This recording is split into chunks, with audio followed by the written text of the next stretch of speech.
վերջին զարգացումները, թեմայով այսօր լրագրողների հետ է զրուցել Եվրոպական ինտեգրացիա կազմակերպության ղեկավարը։ Կարեն Բեքարյանը ներկայացրել է այն գործոնները, որոնք կարող են որոշակի ներգործություն ունենալ Արցախյան հարցի կարգավորման վրա։ Նա նաև կարծում է, որ Ադրբեջանի հետ բանակցություններում Հայաստանը ավելի կոշտ դիրքորոշում պետք է ունենա։ Լեռնային Ղարաբաղի խնդրի կարգավորման շուրջ զարգացումներին իր անդրադարձում Կարեն Բեքարյանը նախ անդրադարձավ այդ համատեքստում վերջին իրադարձությանը։ Ավստրալիայի ամենամեծ նոր հարավային Ուելս նահանգի օրենսդիր մարմինը բանաձև է ընդունել, որով ճանաչել է Լեռնային Ղարաբաղի Հանրապետությունն ու նրա բնակչության ինքնորոշման իրավունքը։ Արդեն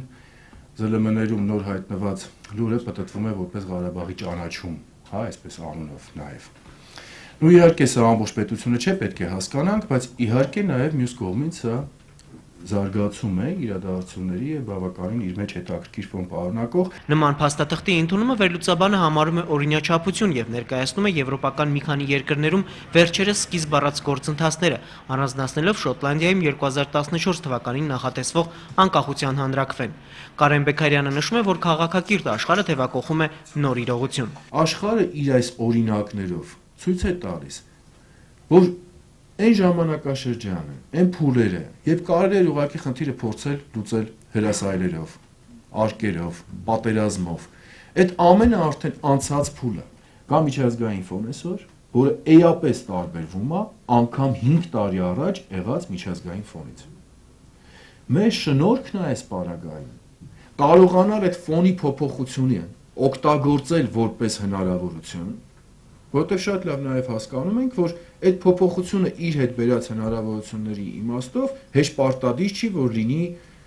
մշտական եւ այլ եւ այլ։ Սա քաղաքականության շնորհքն արդեն փորձել օգտագործել այդ հնարավորությունը եւ որ պետք է փորձել անել մաքսիմալ։ Տարբեր մակարդակներով հայ-ադրբեջանական շփումների մասին Բեքարյանը կարծիք է հայտնում, որ համանախագահներն ամեն ջանք գործադրում են բարձր մակարդակով երկկողմ հանդիպում կազմակերպելու համար, ինչը Մարդասպան Սաֆարովի արտահանձնումից եւ ազատ արձակումից հետո խիստ դժվարացել է։ Կարեն Բեքարյանն ասում է, որ տեղի ունեցածը հայկական կողմի համար հնարավորություններ տվեց բանակցությունները շարունակել իրեն ձեռնտու հունով։ Մենք պիտի ունենանք շատ կոշտ պահված դիվանագիտական խաղովակի ներքո, եւ մենք որոշակիորեն պիտի կոշտացնենք մոտեցումը ընդհանրապես ամբողջ դաշտում։ Բայց դա չպիտի լինի այն կոշտացումը, որը այս ամբողջ process-ում ակնկալել է Ադրբեջանը։ Սա է բացեն փակագծերը։ Ադրբեջանը այս քայլով ինչը որ կատարեց, եւ բոլորս հասկանում ենք, չէ՞ կարող հաշվարկած ընդհանրապես չլիներ հետևանքները։ Ես միևնույն ամնում եմ այն մտքին, որ Ադրբեջանի մեծագույն հույսը կայանում էր նրանում, որ Հայաստանը բանակցային գործընթացից դուրս կգա ընդհանրապես։ Դրանից հետո արդեն ըստ վերլուծաբանի ադրբեջանական կողմը ձեռնամուխ կլիներ իր վաղեմի երազանքի իրականացմանը։ Հայ-ադրբեջանական բանակցությունները ԵԱՀԿ Մինսկի խմբի ձևաչափից տեղափոխել այլ հարթություն, ինչը սակայն տեղի չունեցավ, քանի որ ստեղծված իրադրությունում վերլուծաբանի խոսքով Հայաստանի ձեռնարկած քայլերը թերևս լավագույնն էին։ Հայկ Հովհաննիսյան, Կարեն Գրիգորյան, Առաջին լրատվական։ Ասվածի կոնտեքստում ուշագրավ է, որ հոկտեմբերի 27-ին Փարիզում կհանդիպեն Հայաստանի և Ադրբեջանի արտգործնախարարները։ Հանդիպանը կմասնակցեն նաև ԵԱՀԿ Մինսկի խմբի համանախագահները։ Ավելի վաղ ռուսաստանցի համանախագահ Իգոր Պոպովը հայտնել էր, որ Փարիզյան հանդիպումից հետո ԵԱՀԿ Մինսկի խմբի համանախագահները կայցելեն տարածաշրջան։ Ազգային ժողովի քարոզիայի մասին։ Հունվարի 1-ից նվազագույն ամսական աշխատավարձը կլինի 35,000 դրամ։ Այս օրինագիծն ազգային ժողովն ընդունել է 65 կողմ, 7 դեմ և 25 ձեռնբաձայներով։ Խորհրդարանը քվեարկել է նաև պարտադիր կուտակային կենսաթոշակների մասին օրենսդրական փաթեթը։ Իսկ Սփյուռքի նախարարը խորհրդարանին է ներկայացրել սահմանված կարգի խախտման պարտադիր զինվորական ծառայությունը չանցած քաղաքացիների մասին օրինագիծը, որով նախատեսվում է քրեական հետապնդումից ազատել 27 տարին լրացած այն քաղաքացիներին, ովքեր տարբեր պատճառներով գտնվում են Հայաստանից դուրս։ Ժամկետի փոփոխությունն այս անգամ կվերաբերի մոտ 1000 երիտասարդի։ Խորհրդարանական քարոզիայի վերջին ժամերը դրական լիցքերով սկսվեցին տղամարդ պատգամավորների կողքին կինօրենսդիրներն ավանդույթի համաձայն տարեդարձին առաջին շնորհավորանքը ազգային ժողովի նախագահից են ստանում։ Տոնական սկիզբը սակայն տոնականավարտ չնախանշեց, քննարկումը սրվեց օրակարգի քննարկման առաջին իսկ րոպեից, երբ հերթը հասավ նվազագույն ամսական աշխատավարձի մասին օրենքի ընդունմանը։ ՀԱԿ-ը հորդորեց աջակցել ոչ թե այս, այլ Բագրատյանի առաջարկին, ժառանգությունը նշեց, որ դեմ է քվեարկելու ԲՀԿ-ն ձեռնպահ։ Այդուհանդերձ օրինագիծն անցավ, հունվարի 1-ից նվազագույն ամսական աշխատավարձը փաստացի կլինի 35,000 դրամ, թեև երկրորդ ընթերցման, բայց թեժ մթնոլորտում խորհրդարանն այնուհետև քննարկեց պարտադիր կուտակային կենսաթոշակների մասին օրենսդրական փաթեթը։ Սա ըստ էության նոր հարկատեսակ է, որ 1974 թվականից հետո ծնվածները պետք է վճարեն եկամուտների առնվազն 5%-ի չափով։ Պատգամավորը նկատի ունի պարտադիր կൂട്ടակային կենսաթոշակային վճարը, որը 1974-ին եւ դրանից հետո ծնված աշխատող քաղաքացիները միասնական եկամտահարկից բացի պետք է վճարեն 2014-ի հունվարի 1-ից։ Նրա խոսքով ի թիվը շատ այլ խնդիրների, օրինագծով նաեւ հարկային բեռն է ավելացվում։ Ընդդիմադիր գործընկերոջ պնդումներին գլխադասային հանձնաժողովի նախագահը կտրականապես դեմ է։ Չէ կարելի չէ 5%-ը հարկ չէ 5%-ը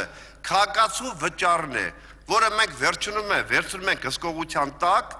պահում ենք, ավելացնում ենք, հետ ենք տալիս քաղաքացուն։ Քաղաքացու պարտականությունն է մտածել թոշակի կառավարությանը թոշակն ավելացնելու մասին։ Հակոբյանը չի հասկանում օրինագիծն ինչու պետք է դիմադրության արժանանա, երբ ասում է քաղաքացու կենսաթոշակի չափը հենց քաղաքացին է սահմանում։ Ոչ պատգամավորը, ոչ կառավարությունը, ոչ նախարարը չպետք է որոշեն, թե քաղաքացին ինչքան թոշակ պետք է ստանա։ Դահլիճը մասնագիտական չէ, բայց դա չի նշանակում հակափաստարկներն են ճիշտ։ Գործադիրի առաջարկած փոփոխությանը Հոհիդան եւս դեմ է։ Փաթեթը քննարկվել է հանրային սեկտորի հետ, քննարկվել է մասնագիտական դաշտում։ Օրինագծերի փաթեթն ըստ ֆինանսների փոխնախարարի 2003-ից է մշակվում, քննարկում 2009-ից իրականացվում իրազեկման աշխատանքներ։ Վարդան Արամյանը բացառեց կրկնակի հարկում չի նախատեսվում։ Արմրագոտիները պետք է անպայման ուղևորների ամրացված լինեն։ Ամեն 1 կիլոմետրին պետավտո տեսուչ եմ դնելու, որը պետավտո տեսուչը դա պահառուների ինստիտուտն է։ Հիմա ինձ խնդրում եմ ասեք, որքան է հավանականությունը, որպեսզի մենք գնանք ավտովթարի ենթարկվենք։ Ֆինանսների փոխնախարարը ոստիկանություն չի տեղափոխվել, պարզապես գործընթացը Երևան-Սևան երթուղին ավտոմեքենայով արագուհան փորձանք հաղթահարելու պատկերավոր օրինակի հետ է համեմատում։ Մարդկանց այսօր կուտակած փողերը անխափան տեղ կհասնեն։ Կառավարության ներկայացուցիչն ազգային ժողով էր բերել նաև մեկ այլ փաթեթ։ Շահումով խաղերն ու խաղատները Սևան, Ջերմուկ ու Ծաղկաձոր կտեղափոխվեն ոչ թե 2013-ին, այլ 2014-ին։ Ունենալու ենք 2013 թվականի թե նմանատիպ մոտեցումով մեկնարկվեր 13 թվականից բյուջեի եկամուտների էական նվազում։ Արամյանը թվարկում է ռիսկերը, որոնք կարող էին ի հայտ գալ օրենքն ավելի վաղ գործողության մեջ դնելու դեպքում։ Աշխատանքային խումբը նոր փաթեթը մշակելիս քաշվի կառնի հնարավոր բոլոր խնդիրները, անգամ հայկական հոգեկերտվածքը, туриզմի զարգացմանը միտված կառավարության ծրագիրը կներառի նաև ոլորտի նկատմամբ վերահսկողությունը։ Մայա Խաչատրյան, Հակոբ Թումանյան, Առաջին լրատվական։ Իդեպ նվազագույն աշխատավարձի թեման մենք այսօր կքննարկենք հարցազրույցի եթերաժամին, դա կլինի մի փոքր ավելի ուշ։ Մինչ այդ այսօր տեղի ունեցել կառավարության հերթական նիստը։ Կառավարության ղեկավարը տվել է մի շարք հանձնարարականներ։ Մասնարարաբար առողջապահության նախարարին վարչապետը փոխանցել է հանրապետության նախագահի հանձնարարականը։ Աբովյանի բժշկական կենտրոնը պետք է համարել առաջնահերթություն, շարունակել այստեղ վերազինման աշխատանքները եւ ձեռնարկել քայլեր, որ բուժկենտրոնում այս տարի սկսվեն շինարարական աշխատանքները։ Վարչապետը խոսել է նաև տնտեսության օրակարգային հարցերից եւ նկատել, որ այսօր տարբեր ոլորտներում որակյալ աշխատուժի պակաս կա։ Նիդերլանդներից հետո Բելգիայից առաջ գործարար միջավայրի բարելավման հարցում Հայաստանը այդ երկրների կողքին է Doing Business-ի վարկանիշային զեկույցում։ Մեկ տարում Հայաստանը բարելավել է իր դիրքը 18 կետով, տեղ զբաղեցրել արևմտաեվրոպական երկրների շարքում։ Հայաստանը ԱՊՀ երկրներից ունի լավագույն ցուցանիշ։ ԱՊՀ երկրներից հաջորդը մեզ հաջորդում են Ղազախստանը, ընդ որում բավականին այդ շեղումը էական է, մոտ 49-րդ տեղում է, հետո Բելարուսը 58, Қырғызստան 70, Մոլդովա 83, Ռուսաստանի Դաշնություն 112։ Զեկույցի համաձայն վերջին տարիներին տարածաշրջանում գործարարությամբ զբաղվելը դյուրացել է Հայաստանում եւ Վրաստանում, հետընթաց արձանագրում են Ադրբեջանը, Թուրքիան եւ Իրանը։ Սակայն հայ գործարարները դեռ մեծ գումարներ են ծախսում ապրանքները Հայաստանից փոթի հասցնելու համար։ Խնդիրը վերաբերում է մաքսազերծման գործընթացին։ Փաստաթղթերը չպետք է գերազանցեն 5-ը, բայց ըստ զեկույցի օրենքով թե առանց օրենքի փաստաթղթերի մի ամբողջ կույտ են պահանջում գործարարներից։ Ապրանքը միջև փոթի հասցնելը շատ թանկ է եւ դա ոչ միայն պայմանավորված է Հայաստանի Հանրապետության ներսում ծախսատարության հետ, այլ նաեւ Վրաստանի տարածքով ապրանքները միջև փոթի հասցնելու հետ։ Դա $1800-ից ավել է մեկ կոնտեյների համար, ինչը համեմատության մեջ էապես բարձրացնում է բիզնեսով զբաղվելու դժվարությունը։ Doing Business-ի վարկանիշային զեկույցը շատ երկրների ղեկավարներ պահում են իրենց անձնական հսկողության տակ։ Այն ամփոփ նկարագրում է տվյալ երկրի բիզնես միջավայրը, թե այս կամ այն երկրում բիզնես սկսելու համար ինչ մթնոլորտ է տիրում։ 1-2 տարի է տևում բարեփոխումների արդյունքը զգալու համար։ Շատ բարեփոխումներ էլ դեռ այդ զեկույցում արտացոլված չեն։ Մեզ համար անհրաժեշտ է, որ հանրապետության նախագահի կողմից մեր արժև դրված խնդիրը մենք կարողանանք իրականացնել։ Այսօր մենք աշխարհի 20%-ի մեջ ենք մտնում լավագույնների, բայց մեզ համար նպատակը պետք է լիներ առաջի 20-յակի մեջ մտնել, եթե ոչ 10-յակի։ Էկոնոմիկայի, ֆինանսների, արդարադատության նախարարություններին եւ պետեկամուտների կոմիտեին վարչապետը հանձնարարել է մինչեւ նոյեմբերի 15-ը ներկայացնել Doing Business-ի միջոցառումների նոր ծրագիր, որը պետք է հաշվի առնի դատական համակարգում արտաքին առևտրում փոփոխությունների անհրաժեշտությունը։ Մենք ներդրում ենք կարգավորման ազդեցության գնահատման համակարգը, այդ համակարգը նպաստելու է նրան, որ նոր ընդունվող նորմատիվ ակտերը, արդեն այս նոր կարգավորումները չխոչընդոտեն բիզնեսի զարգացմանը եւ մենք նախնական գնահատենք, թե ինչ ազդեցություն ընդունում ցանկացած նորմատիվ ակտը, նոր այդ նորմատիվ ակտը արդեն ընդունվի։ Եկամտահարկի հաշվետվությունները գործատուներն այսուհետև պետք է ներկայացնեն բացառապես էլեկտրոնային եղանակով։ Էլեկտրոնային հաշվետվություններ ներկայացնողները նախ պետք է ոստիկանության անձնագրային բաժնից ստանան նույնականացման քարտ։ Դիմում ներկայացնեն հարկային մարմնին, որպեսզի հարկային մարմնից գաղտնաբար ստանան, հաշվառվեն հարկային մարմնում եւ հաշվառումից հետո այս տեղեկությունները հարկային մարմինը կտա իրավասու այլ մարմիններին կօգտագործի ու կիմանան, որ նրանք արդեն այդ գաղտնաբառով կարող են իրենց էլեկտրոնային հաշվետվությունները ներկայացնել։ Էլեկտրոնային եղանակով հաշվետվությունները գործարարները կներկայացնեն եկող հունվարից, բայց այն գործատուները, ովքեր մինչև նոյեմբերի 30-ը կդիմեն հարկային մարմին, էլեկտրոնային ստորագրությունը կստանան անվճար, կառավարությունն էլ կփոխհատուցի նույնականացման քարտի համար նախատեսվող 3000 դրամ տուրքը։ Արմինե Պետրոսյան, Ռոմիկ Խաչատրյան, առաջին լրատվական։ Այժմ գանք մայրաքաղաքում այսօր գրանցված պատահարներին։ Ինչպես արդեն նշեցի, այսօր ժամը 13:10-ի սահմաններում փլուզվել է Խանջյան փողոցի 20 հասցեով շենքի հարևանությամբ կառուցվող շինությունը։ Փլատակների տակ էր մնացել 11 մարդ, որոնք տեղափոխվել են հիվանդանոց։ Նրանց առողջական վիճակին եւ պատահարին հաջորդած փրկարարական աշխատանքներին հետևել են իմ գործընկերները։ Խանջան 20 շենքի հարևանությամբ կառուցվող շինությունն այսօր փլուզվել է։ Ժամը 13:10-ի սահմաններում արտակարգ իրավիճակների նախարարությունն ահազանգ է ստացվել, որ Ջոս համալիրի կողքին կառուցվող շենքը, որը եւս ժամանցային կենտրոն պետք է լիներ, շինարարության ընթացքում փլուզվել է։ Այդ պահին շենքում աշխատում էր 11 բանվոր։ Փլուզումից մի քանի րոպե անց հարևան շենքերի բնակիչներն ու ականատեսները շտապել են օգնության։ Շտապեցինք, վրազ գնանք այնտեղ, տեսնենք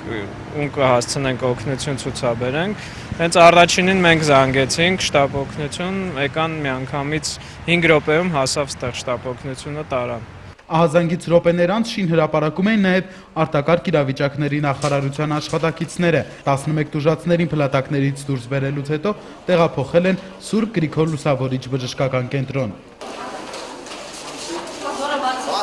Հիվանդանոցի վերակենդանացման բաժնում այժմ գտնվում է 9 վիրավոր, 2-ի վիճակը գնահատվում է բավարար, մյուսներն արդեն տանն են։ Ծանր է 30-ամյա Վալոդիա Մաթևոսյանի վիճակը, սակայն բժիշկները վստահեցնում են ամեն ինչ վերահսկելի է։ Հիվանդները կլինեն մեզնով պետպատվիրի շրջանակներում,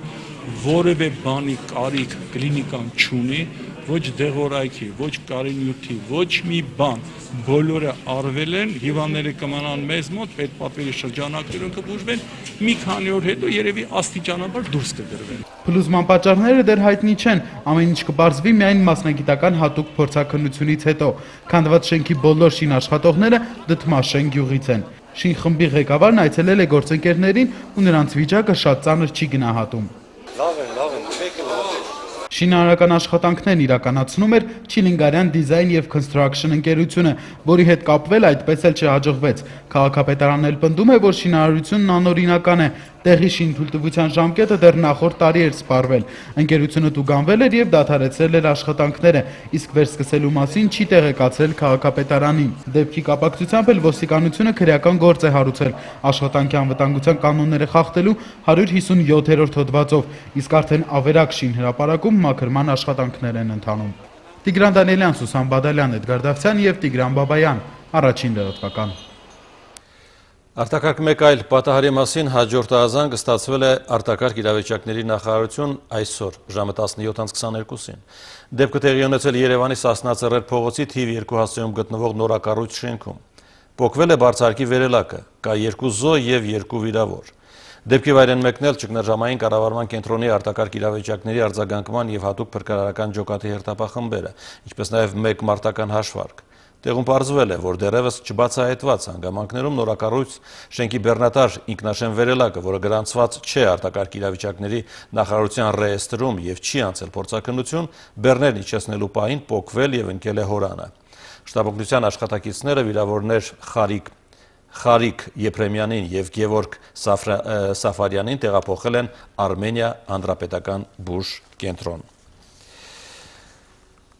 Միջազգային լրահոս. Սիրիայի իշխանությունն ապստամբ ուժերը մի կողմից խոստանում են հրադադար հաստատել վաղը մեկնարկող համաիսլամական տոնի Կուրբան Բայրամի առիթով, մյուս կողմից թեժացնում են հակամարտությունը։ Այսօր դարձյալ ռազմական գործողություններ են ծավալվել երկրի տնտեսական մայրաքաղաքում։ Հալեպում մարտերն ընթանում են նաև հայերով բնակեցված թաղամասերում։ Միջազգային լրատվամիջոցները տեղեկացնում են, որ հայերից զոհեր եւ վիրավորներ չկան։ ՄԱԿ-ի անվտանգության խորհուրդը հավանություն է տվել մահմեդական տոնի ժամանակ Սիրիայում հրադադար հաստատելու Լախդար Բրահիմի առաջարկին։ Սիրիայի հարցով ՄԱԿ-ի եւ Արաբական երկրների լիգայի բանագնացը հայտարարել է, թե Սիրիայի իշխանությունն ու ապստամբները հավաստիացրել են, որ պատրաստ են հետևել հրադադարի ռեժիմին։ Սակայն որոշ ընդդիմադիր գործիչներ արդեն արտահայտել են իրենց կասկածները, թե իշխանությունը կպահպանի խոստումը, իսկ սիրիական մի քանի խմբավորումներ էլ հայտարարել են, թե հրադադար չեն պահպանելու։ Կուրբան Բայրամը սկսվելու է վաղ, իսկ այսօր կողմերը շարունակել են կռիվները երկրի տարբեր հատվածներում։ Մարտեր են ընթացել նաև Հալեպի հայերով բնակեցված թաղամասում։ Այսպես կոչվող սիրիական ազատ բանակը թափանցել է Ալ-Զուխուր թաղամասը եւ այնտեղ սկսվել են փողոցային մարտեր ապստամբ ու կառավարական ուժերի միջև։ Ըստ վերջին տեղեկությունների հայերի մեջ տուժածներ չկան։ Քաղաքի մյուս թաղամասերում կռիվները նույնպես շարունակվում են եւ զոհեր կան խաղաղ բնակիչների շրջանում։ Վերջին տեղեկությունների համաձայն Միացյալ Նահանգները զինծառայողների փոքրատիպ խմբավորում է ուղարկել Թուրքիա։ Եվրոպայում ամերիկյան ուժերի հրամանատար Մարկ Հեթլինգը հայտարարել է, թե Թուրքիա ուղարկված զինվորները հետախուզության ներկայացուցիչներ են, որոնց անկարան կարող է օգտագործել տարհանման գործողություններ իրականացնելու ժամանակ։ Հրամանատարը չի բացառել, որ անհրաժեշտության դեպքում իրենք կարող են տրամադրել նաև ուղղաթիռներ եւ բեռնատարներ։ Վերլուծաբանները հիշեցնում են, որ դեռ ամիսներ առաջ բրիտանական The Times թերթը տեղեկացնում է, որ Պենտագոնը ամերիկացի զինվորներից բաղկացած 150 հոգանոց ստորաբաժանում է ուղարկել Սիրիայի հետ սահմանամեծ Հորդանան։ Մարիամ Խիթարյան, Առաջին լրատվական։ Զինված դիմակայությունը միաժամանակ շարունակվում է Լիբանանի հյուսիսում։ Տրիպոլիում դիրքավորվել են իսլամի տարբեր ճյուղերի հետնորդները, սունիներն ու ալավիները։ Բագրատունյաց Հայաստանի անիմայրաքաղաքի ճակատագրի վերաբերյալ ուշագրավ հայտարարությամբ է հանդես եկել Կարսի նահանգի մշակույթի ոլորտի պատասխանատուն։ Իսկ Մեքսիկայում ստեղծվել է հատուկ հանձնաժողով, որն անցալով հասարակության բարձրացած բողոքի ալիքին պետք է որոշի Մեխիկոյի այգիներից մեկում հայտնված Հեյդար Ալիևի արձանի հետագա ճակատագիրը։ Հետևեք միջազգային տեսաշարին։ Լիբանանի Տրիպոլի քաղաքը վերածվել է իսկական մարտադաշտի, քաղաքի սունիներով եւ ալավիներով բնակեցված թաղամասերը բաժանող հատվածները նման են ճակատային գծերի, որտեղ գրեթե 24-ժամյա հերթապահություն է իրականացվում։ Միջկրոնական բախումները Լիբանանի հյուսիսային այս քաղաքում շարունակական բնույթ են կրում։ Դրանք էլ ավելի թեժացան վերջերս տեղի ունեցած ահաբեկչության հետևանքով։ Հակամարտությանը վերջ դնելու իշխանության ջանքերը արդյունք չեն տալիս, ինչն էլ ստիպում է տեղացիներին սեփական ուժերով լուծել ինքնապաշտպանության հարցը։ Թուրքական Son Dakika լրատվական կայքը տեղեկացում է, որ երկրի խոշորագույն ընդդիմադիր հանրապետաժողովրդական կուսակցության առաջնորդ Քեմալ Քլեչդարօղլուն մուսուլմանական տոնի Կուրբան Բայրամի կապակցությամբ այցելելու է Դիարբեկիր, նախկին Տիգրանակերտ։ Այլ հանդիպումներից բացի նա այցելելու է նաև հայկական եւ հունական եկեղեցիներ, այդ թվում Սուրբ Կիրակոս տաճար, որի վերականգնումն ավարտական փուլում է։ Նոյեմբերի 4-ին նախատեսված է պատարագ մատուցել եկեղեցում։ Թուրքական մեկ այլ Անադոլու գործակալություն էլ ներկայացնում է Կարս նահանգի մշակույթի և զբոսաշրջության վարչության պետ Հաքան Դողանի հայտարարությունը, ըստ որի 7 հարկ գետնի տակ գտնվող Անի քաղաքի ավերակները դուրս կբերվեն եւ լույս կսփռեն անցյալի, գուցե նաեւ ապագայի վրա։ Դողանն ընդգծել է, որ Անիում 3 նախագիծ է իրականացվելու, որոնք նախատեսում են 2013 թվականին ավարտել պատմական Անիի շրջակայքի բարեկարգումը։ Անին համամարտկային կրոնների քաղաք է, տարբեր ազգերից, մշակույթներից մարդիկ են ապրել այստեղ, դրա համար էլ մենք նրան աշխարհի քաղաք ենք անվանում։ Այն օր առաջ պետք է ոտքի կանգնի եւ աշխարհինը դառնա, նշել է Դողանը։ Եգիպտոսի իշխանությունները հայտնել են, որ հատուկ ծառայությունների գործակալների հետ մի քանի ժամ տևած փոխհրաձգության ժամանակ զոհվել է Լիբիայում Միացյալ Նահանգների դեսպանի սպանության մասնակիցներից մեկը։ Մեկ այլ աղբյուրի համաձայն Բենգազի ամերիկյան դեսպանատան վրա հարձակում հրահարելու համար Թունիսում մեկ տարվա ազատազրկման է դատապարտվել իսլամիստական ծայրահեղական խմբավորման առաջնորդներից մեկը։ Հիշեցնենք, որ 2012 թվականի սեպտեմբերի 11-ին Բենգազիի ամերիկյան դեսպանատան վրա հարձակման հետևանքով Լիբիայում Միացյալ Նահանգների դեսպան Քրիս Ստիվենսի հետ զոհվեց եւս 3 աշխատակից։ Հարձակման պատճառը մահմեդականների անմեղությունը ֆիլմն էր, որտեղ մարգարե Մոհամեդը ծաղրի էր ենթարկվել։ Վրաստանի խորհրդարանը հաստատել է կառավարության նոր կազմը, որը ղեկավարելու է վրացական երազանք կոալիցիայի առաջնորդ Բիձինա Իվանիշվիլին։ Նոր կաբինետին իրենց ձայն են տվել 150 падգամավորներից 88-ը։ Վրաստանի նախագահ Միխայիլ Սահակաշվիլիի գլխավորած Միացյալ ազգային շարժում կուսակցությունը չի մասնակցել քվեարկությանը։ Իվանիշվիլին կառավարության ծրագիրը կոչել է հանուն ուժեղ, ժողովրդավար եւ միացյալ Վրաստանի։ Նա նախատեսում է լայնամասշտաբ բարեփոխումներ իրականացնել բոլոր ոլորտներում։ Միաժամանակ խոստացել է կառավարման այնպիսի մոդել ստեղծել, որը մի կողմից կապահովի կառավարության կայունությունը, մյուս կողմից ընդդիմությանը կտրամադրի կառավարության գործունեությունը վերահսկելու լծակներ։ Կառավարության նոր կազմի հաստատումից առաջ Փոթիում գործադուլ են սկսել նավահանգստի աշխատողները, պահանջելով բարձրացնել աշխատավարձն ու բարելավել աշխատանքային պայմանները։ Նման պահանջ են ներկայացրել նաև երկաթուղային ճանապարհների աշխատողները։ Ադրբեջանի նախկին նախագահ Հեյդար Ալիևի արձանը 99 տարի ժամկետով տեղավորվել է Մեխիկոյի բարեփոխումների այգում, Գանդիի, Լինկոլնի եւ Մարտին Լյութեր Կինգի արձաններից ոչ հեռու։ Պարզվել է, որ Ադրբեջանի դեսպանատունը $5 միլիոն է ծախսել Մեքսիկայի մայրաքաղաքում 2 այգիների ստեղծման համար։ Նման շռայլ աջակցության դիմաց էլ նավթով հարուստ Ադրբեջանին թույլատրվել է քաղաքի այգիներից մեկում տեղադրել Հեյդար Ալիևի արձանը։ Սակայն դա առաջացրել է բնակիչների վրդովմունքը, սկսվել են բողոքի ակցիաներ։ Մասնակիցները հանդես են եկել «Հեռացրեք բռնապետին» կարգախոսով։ Մեխիկոյի իշխանությունները հանձնաժողով են ստեղծել քննարկելու վիճելի արձանի հետագա ճակատագիրը։ Աբրահամ Գասպարյան, Առաջին լրատվական։ Իսկ այժմ առաջարկում եմ տեղափոխվել հանրապետության երկրորդ քաղաք։ Մինասի հայկական հովերգություն որմնանկարը հանգրվանել է Գյումրիի քաղաքապետարանում։ Որմնանկարը Գյումրի են հասցրել հրշեջ փրկարարները 30 հոգանոց ջոկատով։ Իսկ այդ ընթացքում Գյումրիի ավականին գումարել է արտահերթ նիստ, որն առաջինն էր Սամվել Բալասանյանի Գյումրիի քաղաքապետ ընտրվելուց հետո։ Գյումրի նորընտիր քաղաքապետը ժամկետից շուտ ստանձնելով պարտականությունները առաջին ու արտահերթ նիստն անցկացրեց ավականու նախկին անձնակազմի հետ։ Օրակարգի 6 հարցից առաջինը անդրադարձն է քաղաքապետարանի կուտակած պարտքերի, ընդհանուր հաշվով 1 միլիարդ 113 միլիոն դրամի, մեկ տարվա համար պլանավորած բյուջեն էլ ծախսվել է 9 ամսում։ Եթե մեր բյուջեն հիմա ուսումնասիրում են, այդ բյուջեն տեսնում ենք, որ ընդամենը մեկ տարվա մեջ երևի հավաքել են ընդամենը 800 միլիոն, հավաքագրում է, այդպիսին է եղել նախատեսված բյուջեի կառուցվածքում, հիմա մենք պետք է ինչ անենք, մենք պետք է փաստորեն 2013 թվականը աշխատենք, ոչ մի բան չանենք, ուղղակի պարտքեր տանենք։ Եվ դա բավական չի լինի, ևս պետք է մենք 300 միլիոն էլ 2014 թվականից աշխատենք, որպեսզի կարողանանք այս պարտքերը մանել։ Քաղաքապետարանի ծախսերի հետ կապված կլինեն փոփոխություններ, բայց մինչ այդ դատարանը հայցեր է ընդունում տարբեր կառույցների կողմից ընդդեմ քաղաքապետարանի։ Քաղաքապետարանն էլ զգուշացումներ բոլոր այն կազմակերպություններից, որոնք իրենց գումարներն են պահանջում կատարած աշխատանքի կամ մատուցած ծառայության դիմաց։ Գազալցակայանից է նորից թուղթ գալիս, որ եթե չտվեցիք գազի գումարը, մենք ձեզ դադի կտանք։ Հետո հյուրանոցից է եկել Ալեքսանդրապոլ 3 միլիոն 700,000, որ իբր իտալացիները այնտեղ որի համար պայմանագրեր չկա։ Այսինքն հիմա էլ մի բան էլ հատի են տալիս։ Քաղաքապետարանի կուտակած պարտքերից ռեկորդային ցուցանիշը կոմունալ պարտքերինն է՝ 826 միլիոն, որից ամենամեծը ճանապարհաշինական Մերձ Մոսկովյան ընկերությանն է՝ 95 միլիոն, 59 միլիոն քաղաքապետարանի շենքը կառուցող Ախուրյանի Կոոպշին ընկերության պարտքն է, 3 միլիոն էլ Վարդանանց արձանախմբի քանդակագործն է սպասում վճարվել։ Կոմունալի պետը Կրկիկյան, չէ, Կրկիկյանը ուրեմն 825,000 դրամ դուրս է գրում ծառայական մեքենաների հետ կապված, որպեսզի անիվներ փոխի եւ այլն եւ այլն։ Եվ դրանից հետո, երբ որ ծառայական մեքենաները ընդունում են բաժնի վարիչները նոր եկածները, ուրեմն տարապես 5 անիվա թողեր է լինում։ Այսինքն այս դրա համար այս ծախսերը չկա, այս գումարները չկա։ Այսինքն մինչեւ վեճ փոշիացված է ամեն ինչ։ Հերթով ասելու են, հերթով, ոնց որ չայքի պատմությունը, չէր կարող այդպիսի չայքա լինել,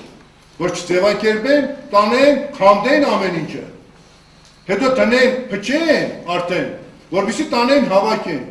հետո ասեն, ինչ չայքա, Երբ որ չայքեն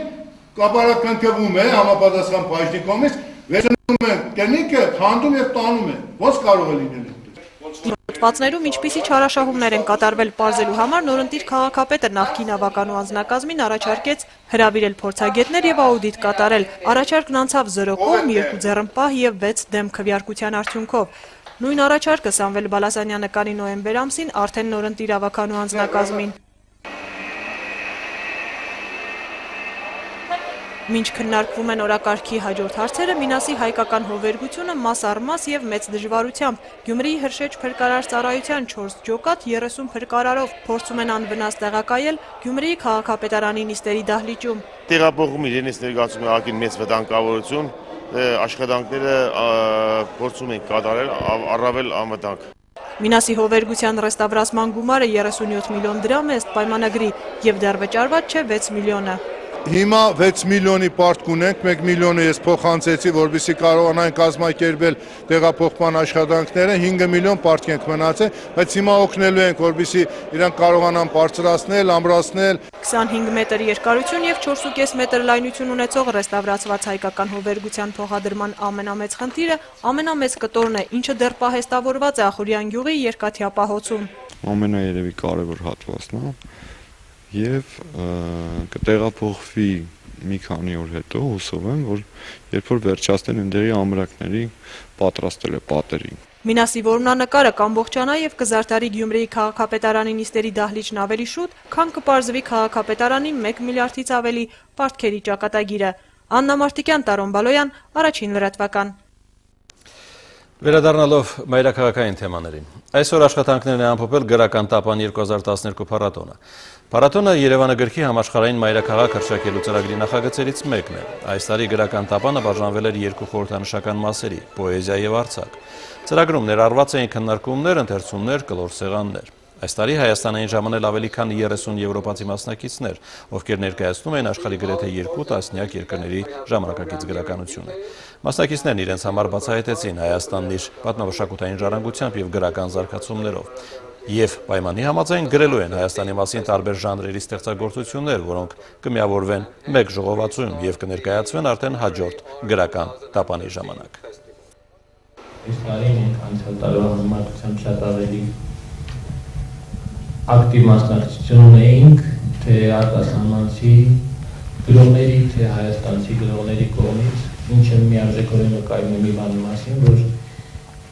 փառատոնը Հայաստանից դուրս լուրջ է սկսել ընկալվել։ Սա իմ երկրորդ այցելությունն է Հայաստան։ Ցավոք հայկական գրականությունն առանձնապես չի թարգմանվել իտալերեն։ Ուստի իմ մասնակցությամբ այս փառատոնին ես փորձում եմ օղակ հանդիսանալ հայկական գրականության տարածման գործում եւ Իտալիային հնարավորինս մղել դեպի հայ գրականությունը։ Vivassel MTS-ի հովանավորությամբ Հայաստանի ամերիկյան համալսարանում ARM Robotics-ի շրջանակներում մեկնարկել է գծին հետևող ռոբոտ մրցույթը։ Ռոբոտաշինության ոլորտում իրենց ուժերն են փորձել 7 դպրոցական թիմեր։ Մասնակիցների պատրաստած ռոբոտները պետք է անթերի շարժվեն լաբիրինթոս հանդիսացող դաշտով, գտնեն 4 վերջնակետերը եւ վերադառնան սկզբնակետ ամենակարճ ճանապարհով։ Ռոբոտատեխնիկայի զարգացման ջատագովները մտադիր են նաեւ առաջիկայում Հայաստանում ստեղծել ARM Robotics լաբորատորիա։ Այս մրցույթը կոգևորի այլ դպրոցների, որպեսզի նրանք էլ ուրեմն ձգտեն նմանատիպ խմբակներ բացեն։ Մենք պատրաստական ենք օգնելու, որպեսզի պատրաստվեն խմբակավարներ, եւ հիմա էլ նախագծում ենք 2 ռոբոտ կոնստրուկտոր դպրոցների խմբակների համար։ Հայաստանի ամերիկյան համալսարանի գրեթե ամբողջ տարածքում ինտերնետն այսուհետև հասանելի կլինի ուսանողներին։ Այդ հնարավորությունը Vivassel MTS-ի եւ Հայաստանի ամերիկյան համալսարանի համագործակցության արդյունքն է։ Հերթական քայլով Vivassel-ը փորձում է խրախուսել որակյալ կրթություն ստանալու ուսանողների ցանկությունը։ Vivassel MTS-ն այս բուհին տրամադրել է Homezone Turbo փաթեթով գործող 10 3G երթուղիչ, ինչպես նաեւ Wi-Fi կապն ապահովող սարքավորումներ։ Միշտ ցտելու ենք, որ մեր սիրելի հայ ուսանողների, հատկապես հայ ուսանողների համար հատկացնել այնպիսի հնարավորություններ, որ իրենց օգնած լինի իրենց սովորելու ընթացքում, որ իրենք ալ ինչպես արտասահմանյան ուսանողները ունենան այն կարողությունը, որ ավելի հարստացնեն իրենց գիտելիքները։ Այսուհետև համալսարանը կունենա երկու կապ, մեկն ուսանողների համար, իսկ մյուսից կարող են օգտվել մեր դասախոս հյուրերը։ Մշակութային թեմաների մասին։ Խաչատուր Աբովյանի անվան մանկավարժական համալսարանի 90-ամյակը նկարիչ Արթուր Մարտիրոսյանն իր ցուցահանդեսով է շնորհավորել։ Հայկական բնաշխարհից սկսած մինչև տարվա եղանակներ եւ երկներագույններ։ Այս ամենը նկարիչը նվիրում է հարազատ բուհին, որտեղ 17 տարեկանից սովորել է, հիմա արդեն նոր սերունդն է իրենից սովորում։ Արվեստագետների բնորոշմամբ Արթուր Մարտիրոսյանն ինքնատիպ ու արվեստին նվիրված անձնավորություն է, որի հայկական բնաշխարհը պատկերող կտավները կարող են լիիրավորեն Հայաստանի այցեկարտը դառնալ։ Այս ցուցահանդեսի գործերը նվիրում եմ ինստիտուտի 90-ամյակին, որը իմ հատեսակետն է հանդեպ բնության, իմ մտածելակերպն է, իմ մոտեցումն է տարբեր տարիների, բայց հիմնականում վերջի 2-3 տարվա գործեր են։ Յուրաքանչյուր նկարիչ իր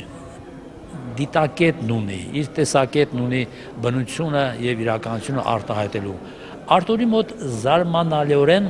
կարծեք թե համատեղվում է եւ իրականը եւ երևակայականը։ Սա շատ կարևոր հատկանիշ է։ Ստեղծագործող եւ աճող նկարիչ է նա եւ որպես մանկավարժ ուղղակի անզուգական է։ Եվ վերջում Մոցարտի, Բրամսի, Արենսկու հայտնի ստեղծագործություններն են այսօր հնչել Արամ Խաչատրյան համերգասրահում։ Հայաստանի պետական երիտասարդական նվագախումբը առաջին անգամ հանդես է եկել ակադեմիական թատրոնի գլխավոր դիրիժոր Կարեն Դուրգարյանի ղեկավարությամբ։ Երիտասարդականի բոլոր համերգներից փոքրիկ բաժին կհասնի նաև «Նվիրիր կյանք» բարեգործական հիմնադրամին, յուրաքանչյուր տոմսի արժեքի 10%-ի չափով։ Քաղցկեղով ու արյան հիվանդություններով տառապող հայ մանուկների փրկությանը կարող են միանալ բոլորը, գնելով համերգի 1 տոմս։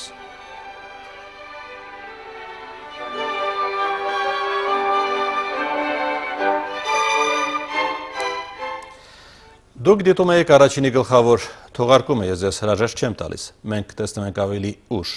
հարցազրույցի տաղավարում։